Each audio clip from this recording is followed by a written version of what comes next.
27 তারিখে আবার জাতীয় সংসদের অধিবেশন শুরু হবে। সেই জাতীয় সংসদ অধিবেশনে আপনাদের দল, আপনাদের সরকার দেশের মানুষের সামনে জাতীয় সংসদের মধ্যে উপস্থাপন করবে কিভাবে আমরা ইনশাআল্লাহ আগামী 10 বছর এই দেশের বিদ্যুৎ সমস্যার সমাধান করব।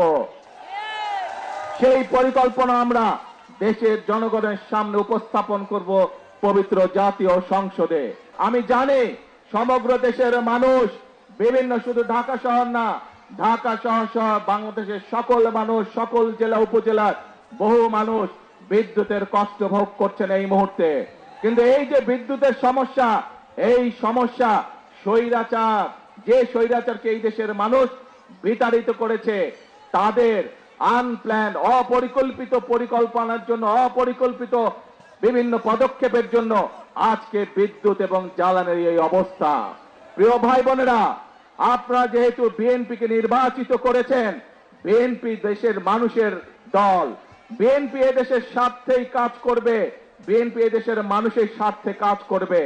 আজকে এখানে দাঁড়িয়ে আপনাদের সামনে আমি বলতে চাই, এই আগামী 27 তারিখে আবার জাতীয় সংসদের অধিবেশন শুরু হবে। সেই জাতীয় সংসদ অধিবেশনে আপনাদের দল, আপনাদের সরকার দেশের মানুষের সামনে জাতীয় সংসদের মধ্যে উপস্থাপন করবে কিভাবে আমরা ইনশাআল্লাহ আগামী 10 বছর এই দেশের বিদ্যুৎ সমস্যার সমাধান করব। সেই পরিকল্পনা আমরা দেশের জনগণের সামনে উপস্থাপন করব পবিত্র জাতীয় সংসদে।